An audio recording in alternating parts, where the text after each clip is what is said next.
A broke-ass janitor scrubbing filth from a corporate toilet looked the crippled Ice Queen CEO of a billion-dollar tech empire dead in the eye and told her, "I'm going to make you walk again." She thought he was a damn fool, a deluded nobody peddling cheap hope.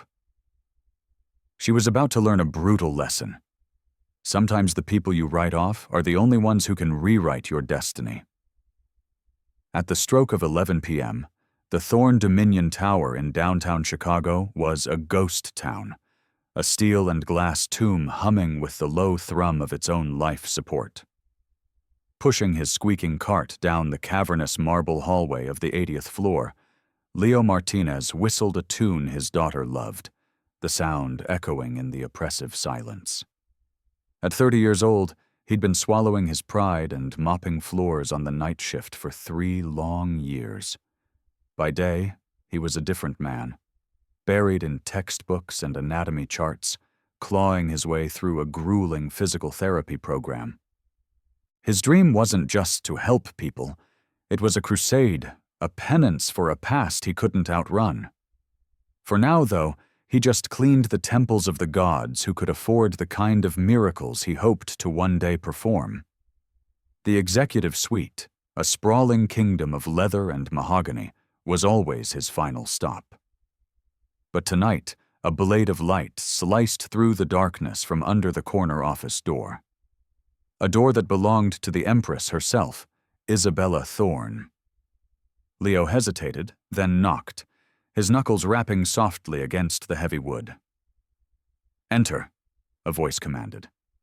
It was tired, frayed, and laced with the kind of acidic frustration that could strip paint. Leo pushed the door open and found the legend in the flesh. Isabella Thorne, the 38-year-old shark who had built Thorne Industries into a global behemoth, sat silhouetted against the glittering city skyline. They called her the Ice Queen of Silicon Prairie, a brilliant, merciless titan of industry. But the woman in that chair tonight was a pale imitation of the legend. She looked broken, defeated. And she was imprisoned in a state-of-the-art wheelchair that looked more like a throne of torment than a tool of mobility. The accident. It had happened 6 months ago. A reckless, high-speed chase down a black diamond slope in Aspen, a moment of hubris that had ended with a sickening crunch, shattering her spine and her entire world. The whispers on Wall Street were venomous. Thorne Industries was vulnerable, its formidable leader now a liability. Isabella was hell-bent on proving them wrong, even if it meant working herself into an early grave, fueled by painkillers and sheer, unadulterated spite. "My apologies, Miss Thorne. I can come back," Leo said, his voice a respectful murmur. "No, don't bother. I'll be here all night," she clipped, gesturing vaguely at a mountain of paperwork. "The board meeting is tomorrow. Have to check every decimal. They're circling like vultures, you know, watching for any sign of weakness." Leo's gaze drifted to the collection of orange prescription bottles on her desk, a silent testament to her private war.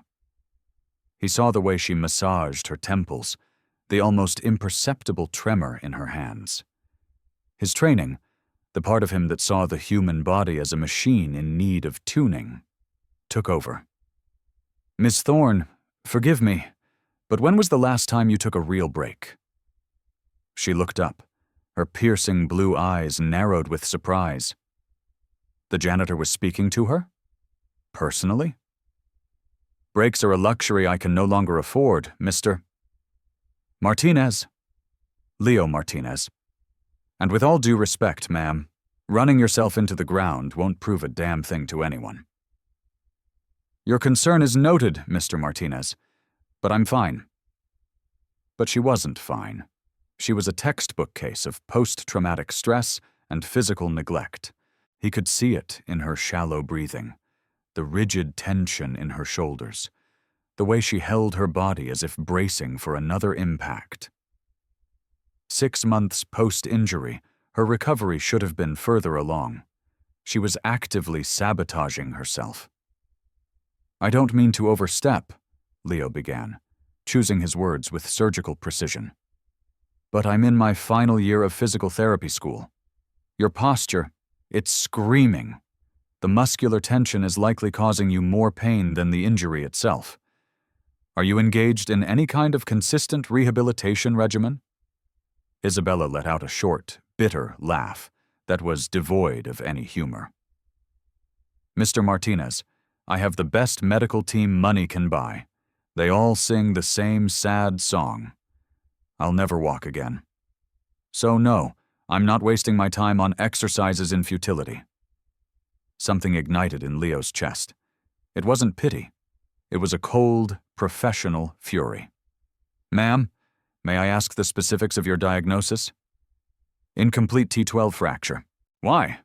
Are you going to offer a second opinion? She sneered. Leo's eyes widened. The air in the room seemed to crackle. Ms. Thorne, an incomplete T12? The potential for significant functional recovery in those cases is well documented. Who the hell told you there was no hope? Dr. Alistair Reed at Northwestern Memorial, the top neurosurgeon in the Midwest. He may be a genius with a scalpel, but a surgeon's job ends when the incision is closed. Recovery? That's a different war altogether.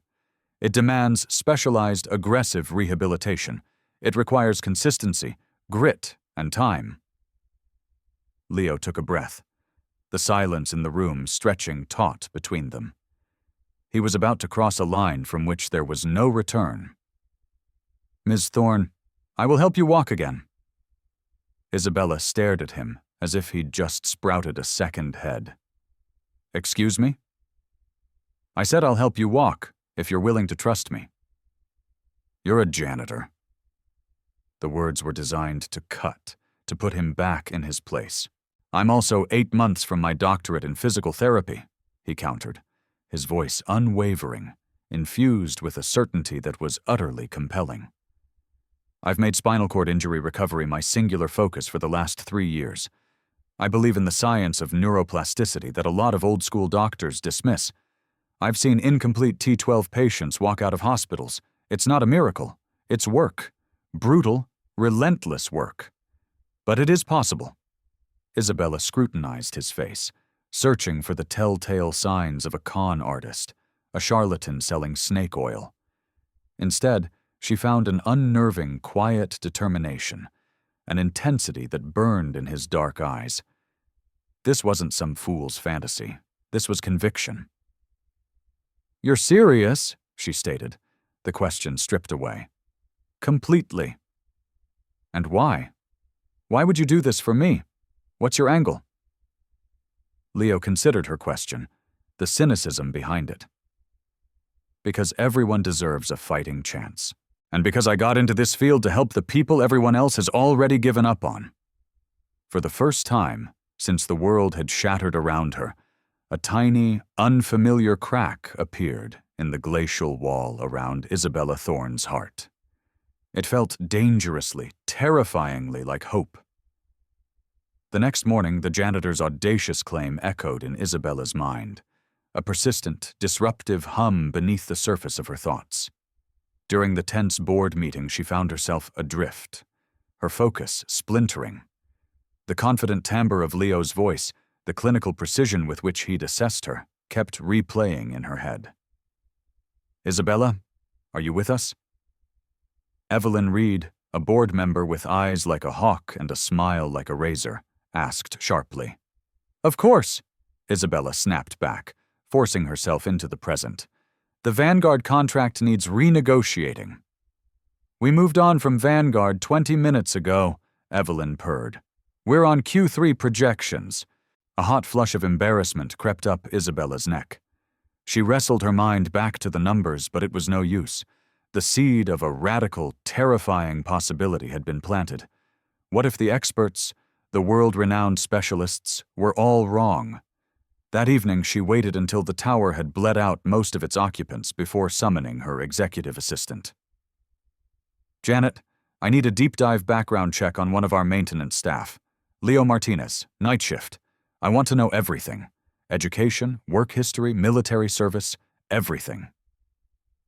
The file was on her encrypted server within 2 hours. Leo Martinez, age 30. Enrolled in the University of Illinois at Chicago's Doctor of Physical Therapy program, a 3.9 GPA. Former U.S. Army combat medic, decorated for service in Afghanistan, with a specialization in battlefield trauma care. Letter after glowing letter of recommendation from his professors, all citing his unconventional but highly effective approach to rehabilitation. A scholarship recipient, working 2 jobs to make ends meet. But it was the personal details that stopped her cold. Leo was a single father. His 5-year-old daughter, Sophia, was his whole world. His wife, Elena, had been killed in a hit-and-run 3 years prior. The same tragedy that had propelled him to leave his job in construction and dedicate his life to fixing broken bodies. That night, Isabella stayed late again, a nervous anticipation churning in her gut. At 11:15, a familiar knock sounded at her door. "Ms. Thorne," Leo said as he entered. "I have your report." "What report?" "On your medical history and current therapeutic protocols. I spent my day at the university library. I researched your injury subtype and cross-referenced it with the latest peer-reviewed studies on spinal rehabilitation." Isabella blinked, stunned into silence. He had researched her.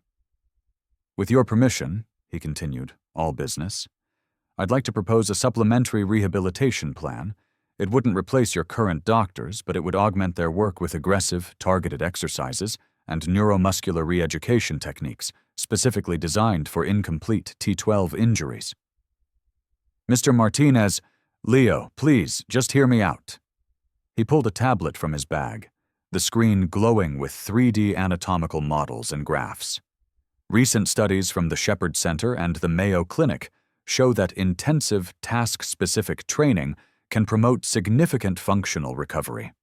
The key is neuroplasticity, the brain's incredible ability to reroute signals, to forge new neural pathways around the damaged tissue.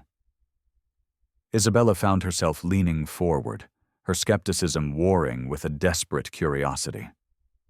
"Go on. Your injury severed some pathways, but it left many others bruised and dormant, not destroyed. With the right kind of stimulation, the right kind of challenge, we can wake them up. We can strengthen the existing connections and even create new ones. It requires daily intensive sessions, it requires patience, and it will probably hurt like hell." "How long?" she asked, her voice barely a whisper. "Honestly, months, maybe a year or more, and there are no guarantees. But the potential for substantial improvement is not just possible, it's probable." Isabella looked from the complex data on his tablet to the man himself. The articles he cited were from top-tier medical journals. The exercises he outlined were detailed, specific, and grounded in established science. This wasn't the rambling of a dreamer. This was an evidence-based battle plan. "Why?" she asked again, the question now holding a different weight. "Why this obsession with helping me?" Leo was quiet for a long moment. "Because I know what it feels like to have your entire universe end in the blink of an eye. When my wife was killed, my world just stopped. I had to learn how to walk again, emotionally. I had to rebuild my entire life from the ashes for my daughter. I had to find a new purpose." "That's different." "Is it? You're fighting to rebuild your life too, Ms. Thorne. The battlefield is different, but the courage it takes is exactly the same." Something inside the fortress Isabella had built around herself cracked. What would this partnership involve? Daily sessions. An hour, maybe more. We'd start with foundational work, mobility, sensory stimulation, core stabilization, and progress from there. I'll work around your schedule. 6 a.m., lunch, midnight, I don't care. And as for payment, I don't accept charity. Good, I'm not offering it. Don't think of it as payment. I want the experience, the opportunity to document a case like yours, to apply these advanced protocols. For a student, that's priceless. You help me graduate with honors, I help you heal. It's a partnership. Isabella looked at the research glowing on the screen, then at the earnest, intense young man who believed in a future her multi-million-dollar medical team had dismissed as a fantasy. When could we start? Tomorrow, if you're willing. I'll have to run this by my medical team. Of course, Leo said, already packing his bag. But Ms. Thorne, don't let their skepticism become your reality. Sometimes the people who have been staring at the problem for too long are the only ones who can't see the solution. After Leo left, the silence in the office felt different, charged with potential. Isabella called Dr. Reed. Physical therapy with a janitorial student? Isabella, that is grossly inappropriate and medically reckless. He's not just a janitor. He's a doctoral student in physical therapy with a background in trauma rehabilitation, and he knows more about recent spinal injury studies than you do. The prognosis has not changed, Isabella. You have an incomplete T12 fracture with severely limited potential for motor recovery. Limited is not zero, she shot back. Dr. Reed sighed, a sound of patronizing fatigue. Isabella, I don't want you to be taken advantage of, to get your hopes up only to have them crushed. I'm already at the bottom, doctor, she said, her voice turning to ice. At least this way I'm fighting my way up instead of just accepting the view.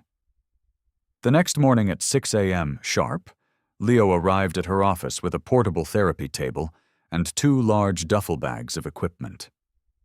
Word had already slithered through the executive floor. The CEO was getting some kind of fringe medical treatment from the night janitor. Are you absolutely sure about this?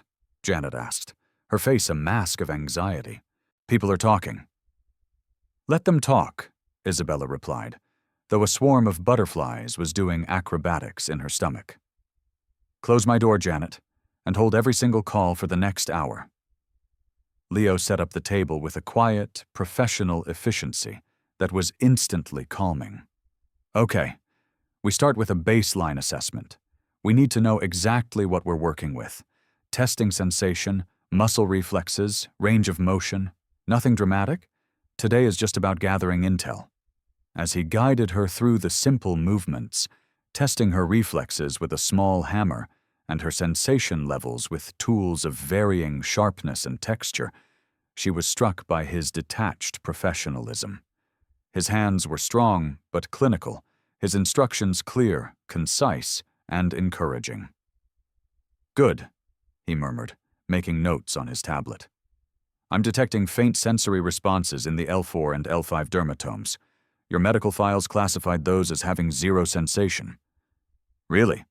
Really? Now I want you to try something for me. Close your eyes. I want you to pour every ounce of your focus, all of your mental energy, into your right foot. Picture it in your mind. Now try to wiggle your big toe. Isabella concentrated, her brow furrowed in a Herculean effort. For a moment, nothing. A familiar wave of despair washed over her. Then she felt it.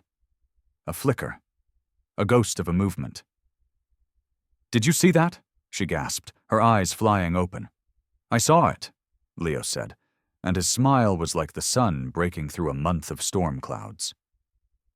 Minimal, involuntary muscle firing, but it was definite neural activity. Ms. Thorne, your nervous system is still online. It's just forgotten how to make the call. Over the next few weeks, their daily 6 a.m. sessions became the unshakable anchor of Isabella's day. Leo was a relentless but patient taskmaster, pushing her to attempt movements that felt absurdly impossible, yet never making her feel foolish for failing. Physical therapy isn't about muscles and bones, he explained one session as he worked on her atrophied leg muscles. It's about communication. We're retraining your brain to talk to your body. Every single attempt you make, even the ones that result in no movement, sends a tiny spark down those neural pathways. We're building a bonfire one spark at a time. Is that why you make me spend so much time just visualizing myself walking? Exactly. It's called motor imagery. Your brain has to rehearse the pattern, Remember the sequence before your body has any chance of executing it. The progress was agonizingly slow, measured in millimeters and fleeting sensations. But it was real. Sensation began to return, like a limb waking from sleep, first as pins and needles, then as dull pressure in areas that had been numb for months. Muscle response, once non-existent, began to show up as tiny, uncontrollable twitches. Most importantly, Isabella's entire outlook began to shift. The suffocating fog of despair started to burn away under the harsh light of effort and possibility. "You know," she said one morning, her voice strained as Leo guided her through a painful stretching exercise. "I haven't thought about quarterly projections for an entire hour. That hasn't happened since the accident." "Good," he grunted, applying more pressure. "Healing requires mental rest as much as physical exertion. Where did you learn so much about the psychology of recovery?" Leo's hands stilled for a beat. "Personal experience. After Elena died, I went through my own kind of rehab, learning how to live again, how to hope again. My daughter, Sophia, she was my motivation. She was the reason I had to get up off the floor, just like walking is your motivation now." "Tell me about her." His face softened, the intense therapist momentarily replaced by a doting father. "She's 5, a tiny genius who is completely and utterly fearless. She wants to be a doctor so she can fix people like Daddy does. She's the reason I do all of this." "She sounds wonderful." "She is, and she's getting very curious about why Daddy is spending so much time at the office lately. I might have mentioned I'm helping someone very important learn how to walk again." A strange, unfamiliar warmth spread through Isabella's chest. "What did you tell her about me?" "That you're the bravest, strongest person I've ever met, and that you're working very, very hard to get better. She wants to meet you someday." The thought of meeting Leo's daughter was both terrifying and strangely compelling. Isabella had never been around children. Her life had been a series of calculated business decisions with no room for the beautiful chaos of family. But the way Leo spoke about Sophia sparked a curiosity about the little girl who had inspired such devotion in this remarkable man. 3 months into their grueling regimen, it happened. The bonfire they'd been building finally roared to life. During a routine exercise, a simple attempt to engage her quadriceps, Isabella managed to lift her right leg a full 3 inches off the table. "Leo, look!" she shrieked, tears instantly blurring her vision. "Oh my God, look! I see it! I see it!" He was grinning so wide she thought his face might split in 2. "Isabella, you just proved every single one of your doctors wrong." "I can't believe it," she sobbed, a raw, ragged sound of pure triumph. "I moved my own leg." "This is just the beginning," he said, his voice thick with emotion. "If you can do this, there's no limit to what you can achieve." How's this story hitting you so far? Tell us in the comments. If you're loving it, type a 1. If not, type a 0. We want to know what you think. News of Isabella's astonishing progress ripped through Thorne Industries like a shockwave. The whispers in the hallways changed their tune. Skepticism gave way to a grudging admiration. But not for everyone. The criticism from the board, particularly from Evelyn Reed, reached a fever pitch. She confronted Isabella in a private meeting, her face a mask of condescending concern.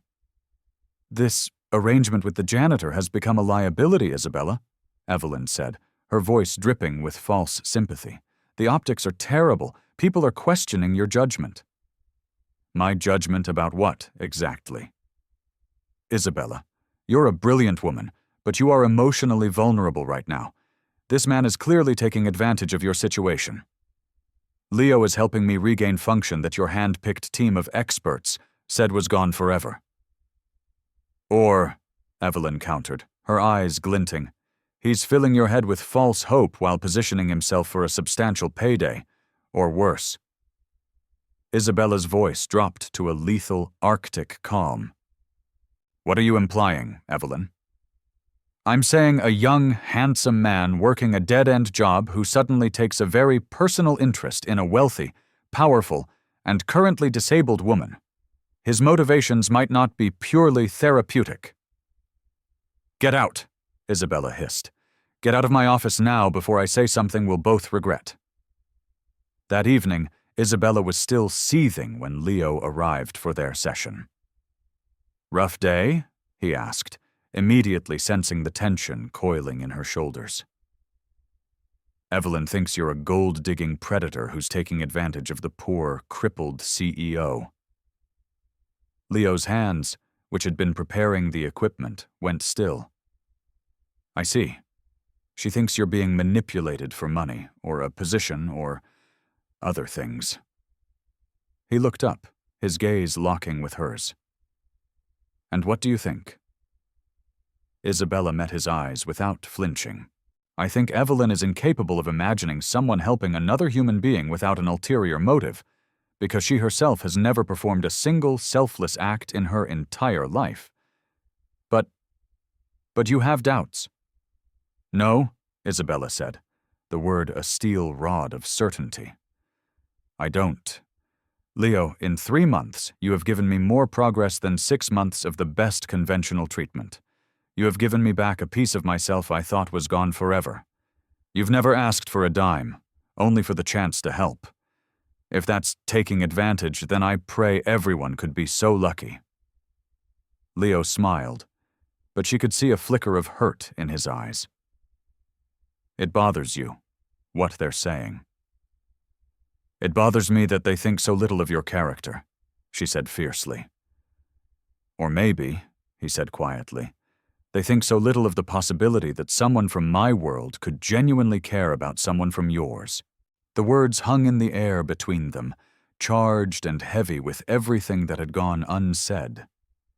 Because somewhere in the long, early morning hours of shared struggle, quiet conversations, and tearful victories, professional care had morphed into something deeper, something far more complicated for both of them. Leo, Isabella said softly, what is happening between us? I don't know, he admitted, his voice rough with honesty. I came here to do a job, to help you walk again. I didn't expect to… To what? To care about you this much. To think about you when I'm not here. To want to see you happy in a way that has nothing to do with your physical recovery. Isabella's heart hammered against her ribs. I've never felt this way about anyone. Neither have I, he said. Not since Elena. So, what do we do? Leo moved closer to her wheelchair, closing the space between them. We be honest, with ourselves and with each other, and we decide if we're brave enough to see where this goes. Even with everyone watching, everyone judging? Especially then, he said, his voice dropping to an intense whisper. Isabella, you are fighting to walk again when the entire world told you it was impossible. Maybe it's time to fight for your heart with the same courage. That conversation changed everything. The therapy sessions continued with the same relentless intensity, but they were now woven with a new thread of intimacy. They shared lunches in her office, talked about their pasts, their fears, their dreams. Isabella found herself looking forward to their time together, not just for the physical milestones, but for the emotional connection she had starved for her entire adult life. Tell me about your wife, she asked one afternoon as they worked on building her core strength. Elena was light, he said, a sad smile touching his lips. Pure, undiluted optimism. She could find the good in anyone, the hope in any dark situation. She would have loved watching you fight. She would have been your biggest cheerleader. Do you think she'd approve of this? Of us? Leo considered the question, his expression serious. Elena always said that love isn't a pie, where giving a slice to someone new means less for everyone else. She believed love multiplies. She would want me to be happy. She would want Sophia to have a complete family, a mother's love in her life. A complete family, Isabella repeated, the words feeling foreign and heavy on her tongue.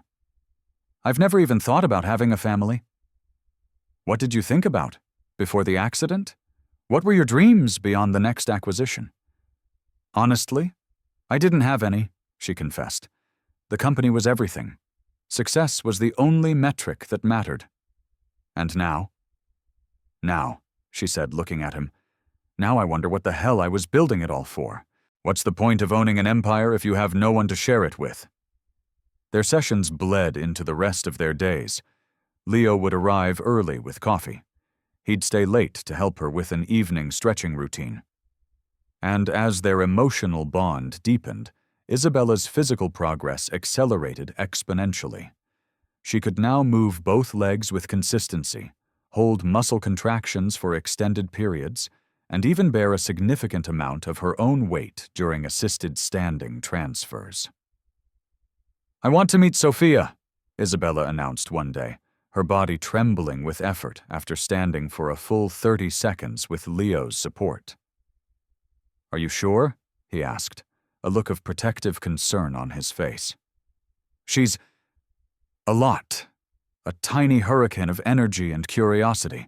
She asks about 1,000 questions a minute. I'm sure, Isabella said firmly.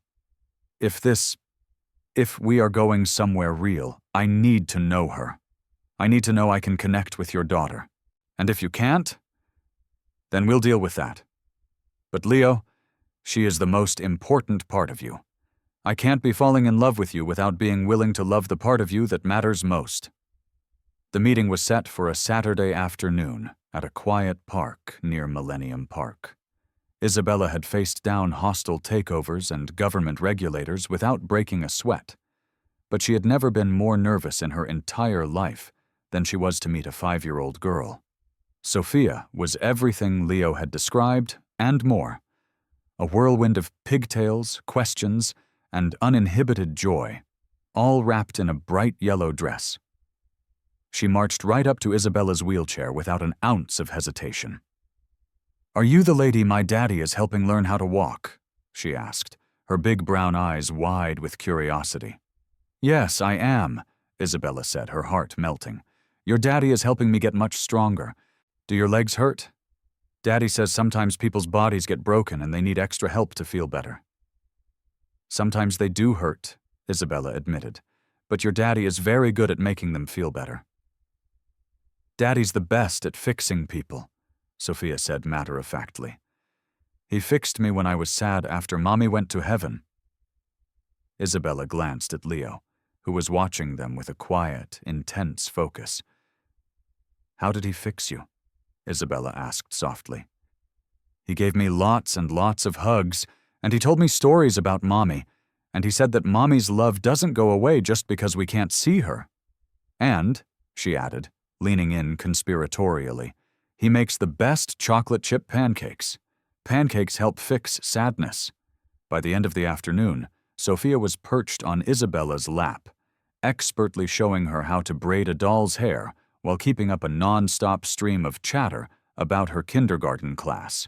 Watching his daughter, who was often shy with strangers, bond so effortlessly with the woman he was falling in love with, Leo felt a profound sense of rightness settle over him, a feeling he hadn't experienced since he'd lost Elena.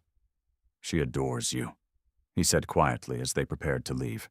The feeling is mutual. She's extraordinary. As Leo was strapping Sophia into her car seat, the little girl tugged on his sleeve. Daddy, she said in a loud whisper, is Miss Isabella going to be my new mommy? Leo and Isabella exchanged a wide-eyed look over the little girl's head, both of them blushing furiously. Amara, we're not. Because I think she should be, Sophia continued, nodding with the solemn finality only a 5-year-old can muster. She's really, really nice, and she smells like flowers, and she didn't even get mad when I spilled my juice box on her fancy pants. Sweetheart, grown-up things are complicated. They take time to figure out, Leo said gently. Okay, Sophia sighed. But I hope you figure it out fast, because I really like her. Driving home, a comfortable silence filled Isabella's car. Any regrets? Leo finally asked. Getting tangled up with a single dad? His hurricane of a daughter? It's a lot.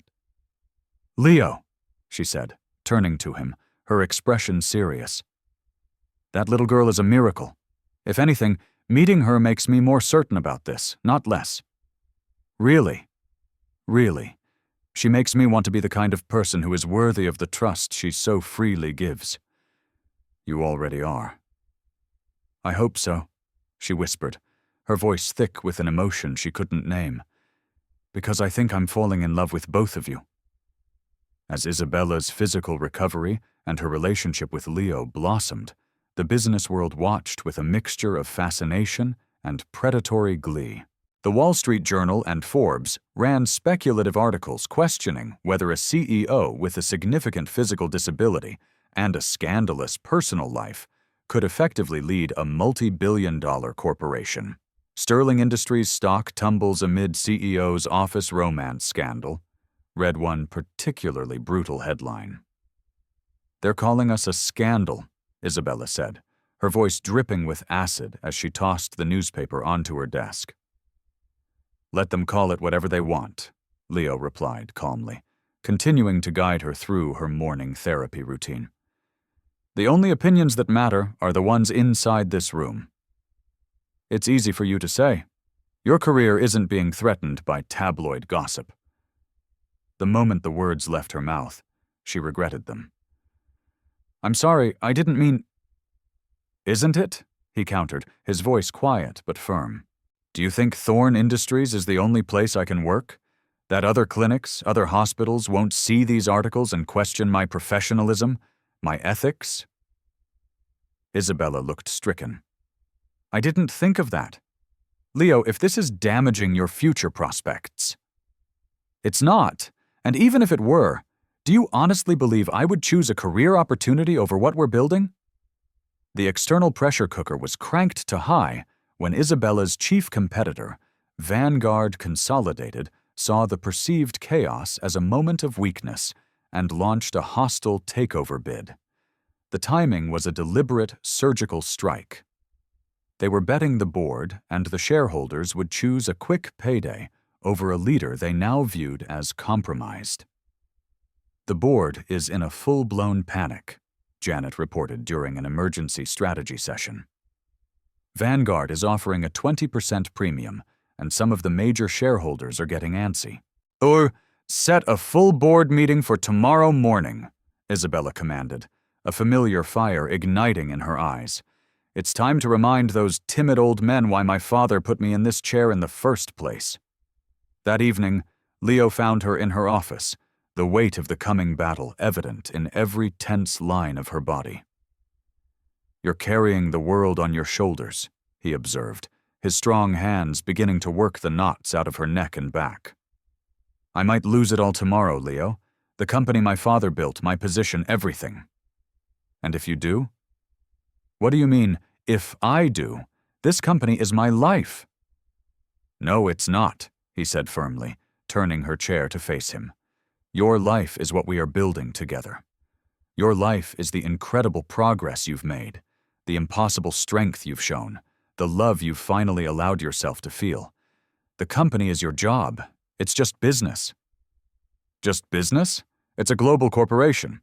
And you are irreplaceable, he said. The company is not. Isabella, look at me. How can you be so calm about this? Because I've already lost everything that I thought mattered once before. When Elena died, I thought my world had ended. But I still had Sophia. I still had a glimmer of hope. I still had the ability to build something new from the rubble. You could lose Thorne Industries tomorrow, and you would still be the most brilliant, resilient, and remarkable woman I have ever known. But what would I do? She whispered, the question laced with a lifetime of fear.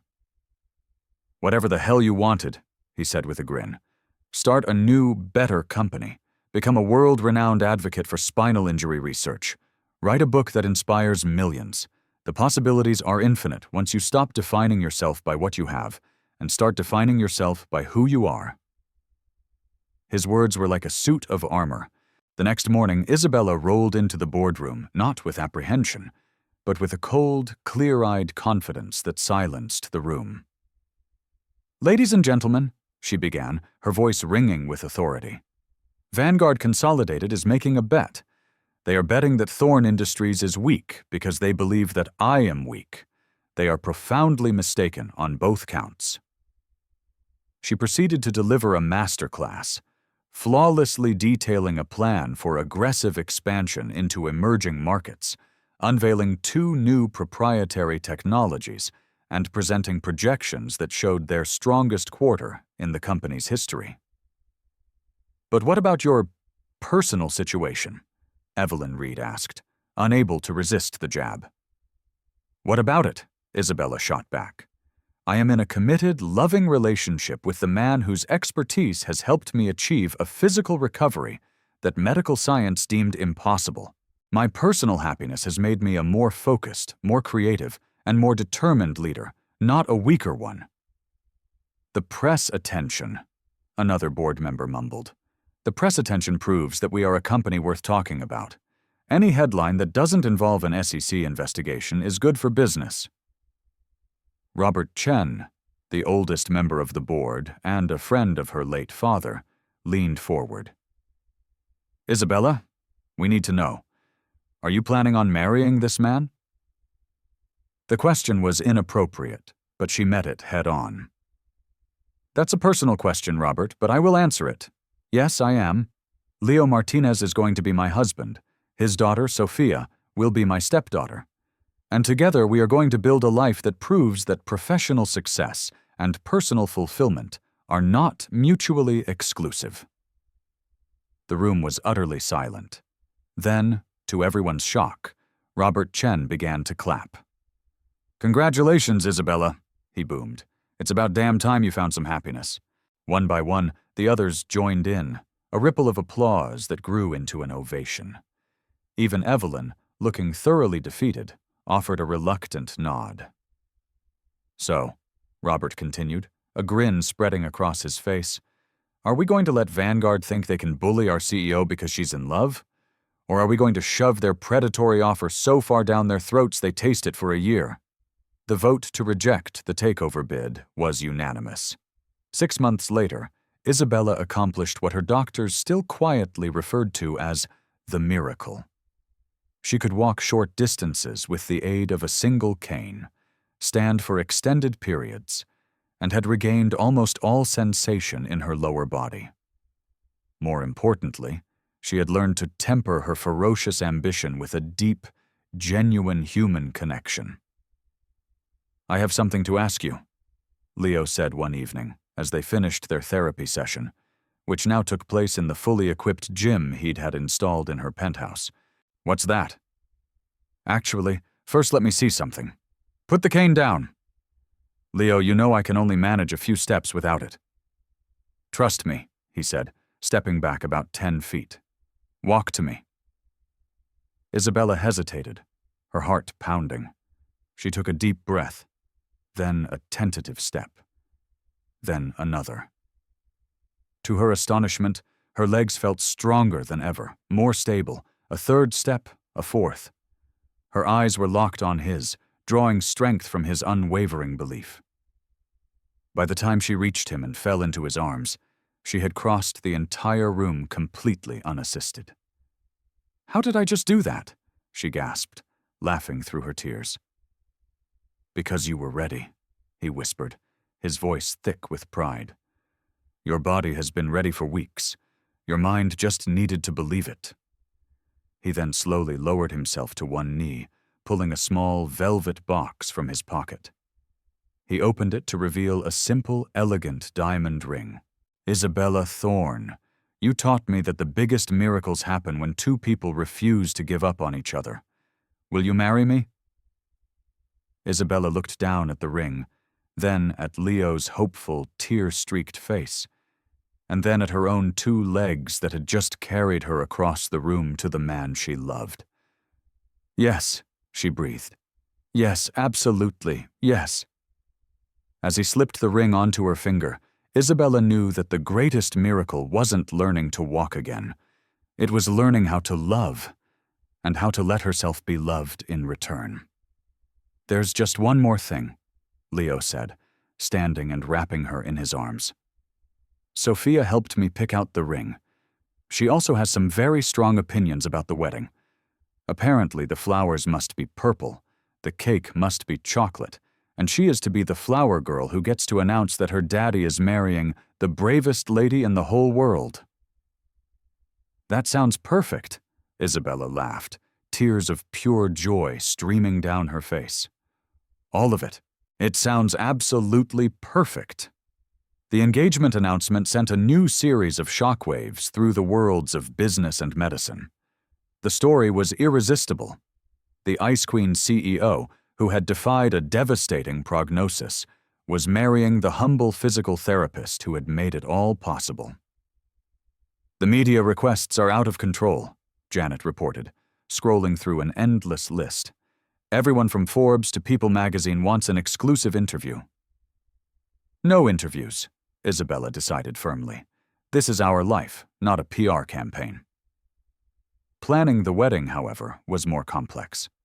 Isabella's high-profile status brought security concerns, and her continued physical progress required careful planning around accessibility. "What if I can't make it all the way down the aisle?" she asked Leo one night, a flicker of her old anxiety returning. "Then you'll roll down the aisle in your chair, or I'll carry you, or we'll meet in the middle," he said, kissing her forehead. "Isabella, our marriage isn't about one perfect walk. It's about the choice we make to keep walking together every single day for the rest of our lives." Sophia had joyfully appointed herself the lead wedding planner with a list of non-negotiable demands.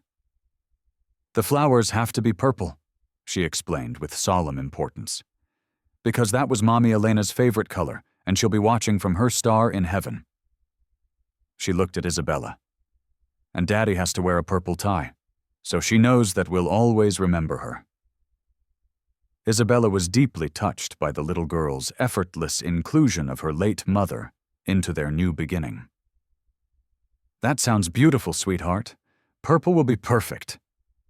And you have to promise to take extra good care of Daddy," Sophia continued, "because sometimes he gets so busy fixing other people that he forgets to eat his dinner."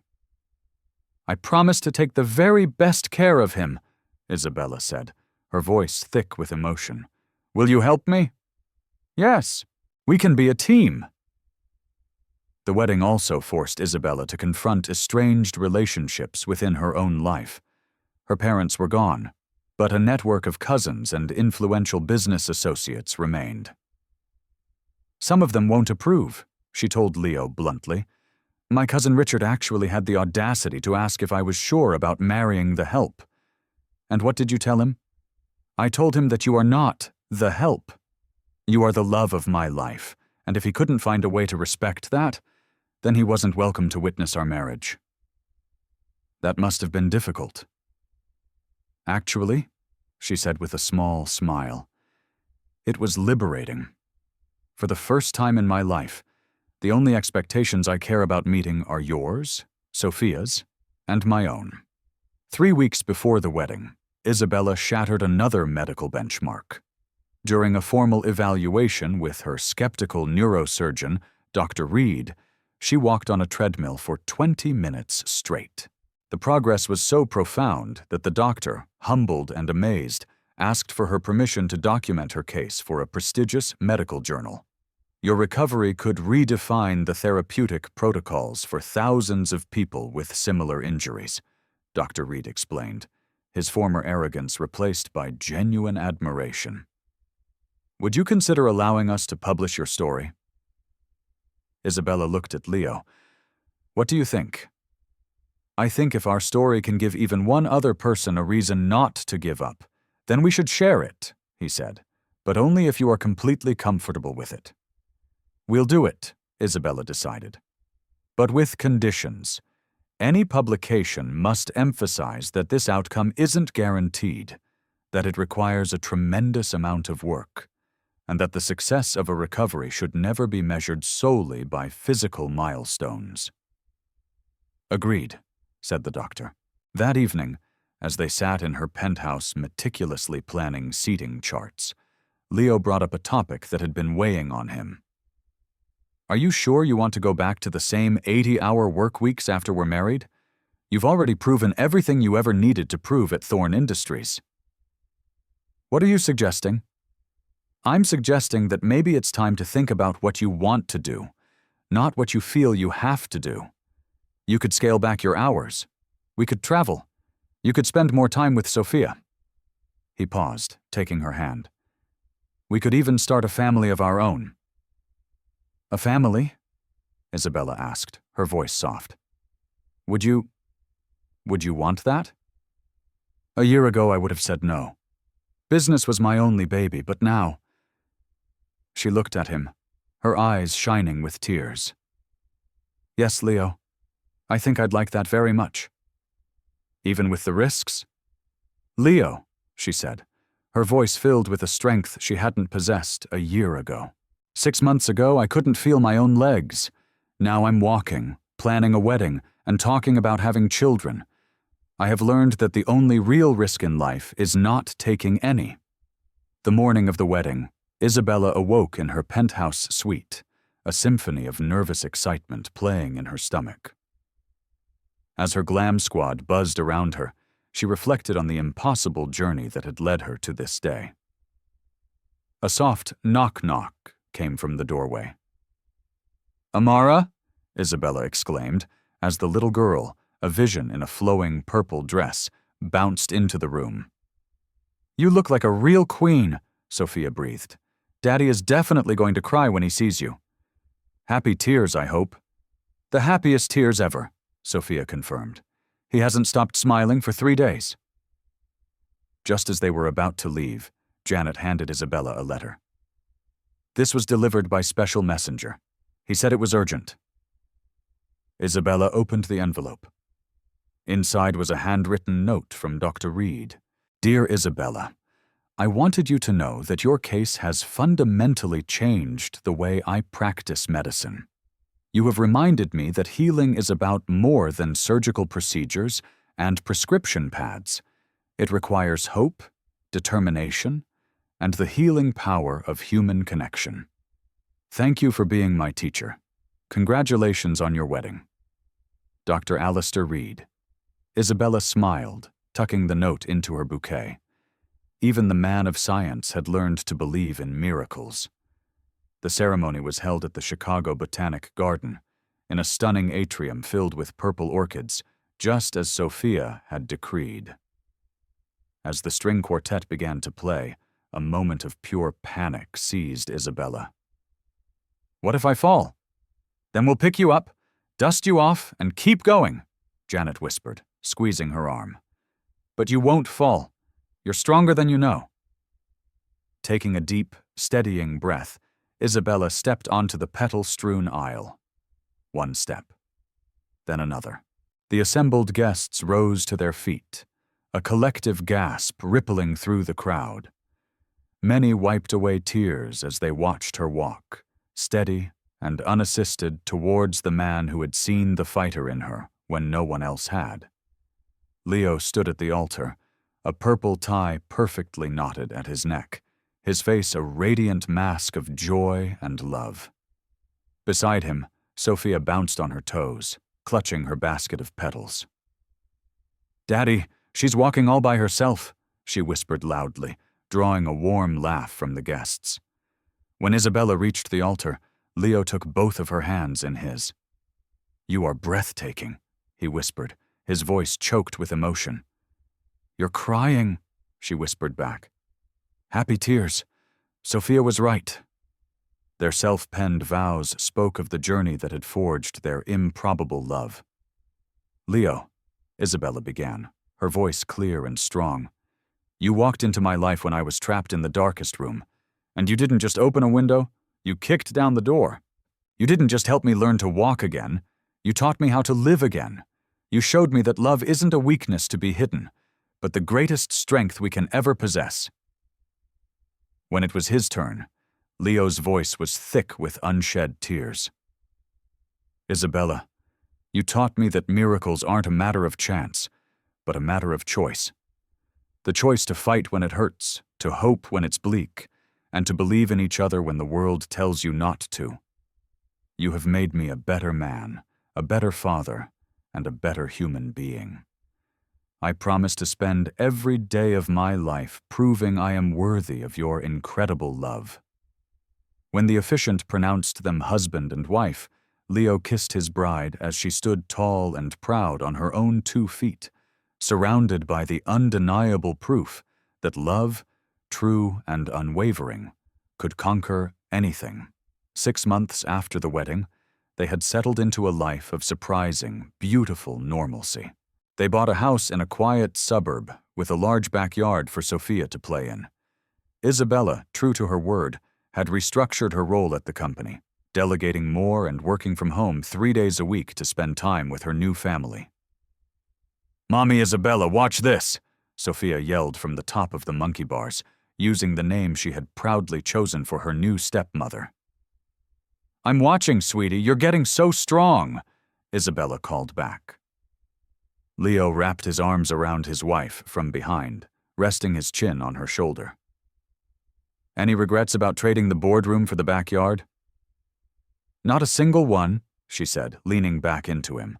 "I finally learned that success isn't about building an empire of glass and steel. It's about building a life filled with love."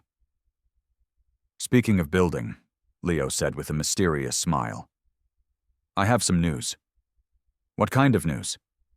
"I graduated yesterday, with honors. I'm officially Dr. Leo Martinez, Doctor of Physical Therapy." "Leo, that's incredible. Why didn't you tell me?" "Because I wanted to surprise you, and because I have a proposition for you." "I'm listening." "What would you think," he began, his eyes sparkling with an idea, "about us starting a state-of-the-art rehabilitation center together? We could combine your business acumen and my clinical expertise to create a place that helps people like you. A place that gives hope to the hopeless." Isabella turned in his arms, her face alight with excitement. A rehabilitation center, specializing in spinal cord injuries, using cutting-edge aggressive techniques, a place founded on the principle of hope. Her mind was already racing. "We could help all the people who have been written off by the traditional medical system." "It would be incredible," she breathed, "and incredibly expensive." "I've thought about that too," he said. "What if we pitched it as a new corporate social responsibility initiative for Thorn Industries, a non-profit foundation? It would be an amazing tax benefit for the company, and it would do genuine life-changing good in the world. It's a perfect fusion of good business and good medicine."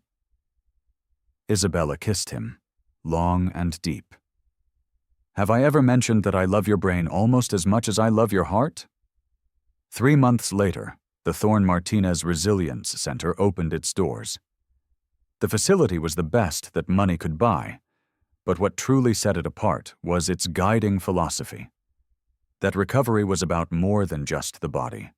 That hope was a critical component of healing, and that every patient deserved to be seen as a whole person, not just a diagnosis. Isabella divided her time between running Thorn Industries and managing the business side of the center, while Leo served as the chief clinical officer, working directly with patients. Their first major success story was a young Army veteran with an injury almost identical to Isabella's. After 6 months of their intensive program, he walked down the aisle at his own wedding. "We're changing lives, Leo," Isabella said one night, as they reviewed patient progress reports. "No," he corrected her gently. "We're giving people the gift you gave me, the chance to believe in themselves again." A year after the center opened, they received news that changed their lives once more. Isabella was pregnant. The pregnancy was high risk due to her past injury, but with meticulous monitoring and Leo's expert care, everything progressed perfectly. "Are you scared?" Sophia asked one afternoon, placing a small hand on Isabella's growing belly. A little, Isabella admitted honestly, but mostly I'm just incredibly excited. This baby is going to be the luckiest baby in the world, Sophia declared, because you're the best mommy at taking care of people. When their son, Michael, was born healthy and strong, the entire Thorne Industries and Resilience Center family celebrated. Isabella held her baby in her arms, her hands strong and steady, marveling at the impossible journey that had led her to this perfect moment. From a paralyzed CEO to a walking, married mother of two, she whispered to Leo as they watched Sophia coo at her new baby brother in the hospital room. Any regrets about the path that brought us here? Not a single one, he said. Even the accident, even the pain, it was all worth it because it led me to you. And I'm grateful every single day for that night shift janitor who knocked on my office door. When I told you I would help you walk again, he said, I had no idea I was really promising to help us both learn how to truly live. What an incredible journey. This story proves that love and determination can rewrite any diagnosis. What was your favorite moment? Let me know in the comments below. Don't forget to like, subscribe, and hit that notification bell so you don't miss our next story. Thank you for being part of this family. Spread love, and we'll see you in the next one. 5 years after Leo Martinez made his audacious promise, he and Isabella stood on the stage at the annual fundraising gala for the Thorne Martinez Resilience Center.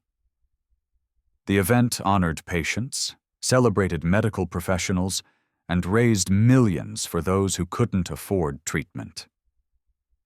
5 years ago, Isabella addressed the packed ballroom, her voice ringing with emotion. I was told I would never walk again. Tonight, I stand before you, not just as someone who defied a prognosis, but as someone who learned that the most important journeys have nothing to do with moving your legs, and everything to do with opening your heart. The audience erupted in a standing ovation as Leo joined her on stage, a confident 9-year-old Sophia and a boisterous 4-year-old Michael at their side. The man standing next to me, Isabella continued, her eyes locked on her husband's, didn't just teach me how to walk. He taught me that real strength isn't about standing alone. It's about learning to lean on those who love you. He taught me that real success isn't measured by stock prices, but by the lives you have the privilege to touch. Malik took the microphone. Isabella taught me that healing is what happens when we fuse medical science with radical compassion, when we stop treating symptoms and start treating souls. Together we have learned that the impossible simply becomes the next challenge when two people refuse to give up on each other.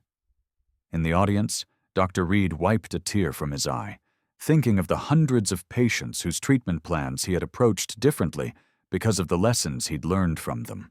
Physical therapy students from UIC took notes, inspired by the couple who had turned a crazy idea into a revolutionary standard of care. Before we end the night, Isabella said, I have one more announcement. Next month, we will be breaking ground on our second Resilience Center. This one will be located in a low-income neighborhood and will be funded entirely by our foundation, because the ability to heal and hope should never be a privilege.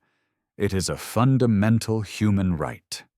The announcement brought the crowd to their feet once more, the applause thundering through the hall. Later that night, as they tucked their children into bed, Sophia had one of her characteristically profound questions. Mommy Isabella, do you think my mommy Elena is proud of our family? Isabella exchanged a look with Leo before kneeling by the little girl's bed. I know she is, sweetheart. I think she is so happy that your daddy found love again, that you have a wonderful little brother, and that we are all taking such good care of each other. Heinrich. And I think, Leo added, his voice thick, that she's proudest of all that we're using our story to help other families heal and stay together. As they closed their children's doors and walked to their own room, Isabella reflected on the incredible chain of events that had started in her cold, lonely office. A janitor's promise had not just transformed 2 lives. It had created a family, built a legacy, and started a movement that was fundamentally changing the way the world viewed recovery. "No regrets?" Leo asked, echoing the question that had become a loving touchstone in their relationship. "Only one," she replied, surprising him. "What's that?" "I regret that it took a catastrophic accident for me to learn what actually matters in this life." She paused, turning to face him. "But then again, maybe I had to lose everything I thought was important to finally discover what truly is." "And what's that?" he asked, already knowing the answer. "Love," she said, kissing him softly. "Family. Purpose. The chance to build something beautiful with the one person who always believed in the impossible." The paralyzed CEO and the janitor had indeed built something beautiful. It was a love story that echoed in the halls of their centers, in the first steps taken by their patients, and in the hearts of everyone who heard their story.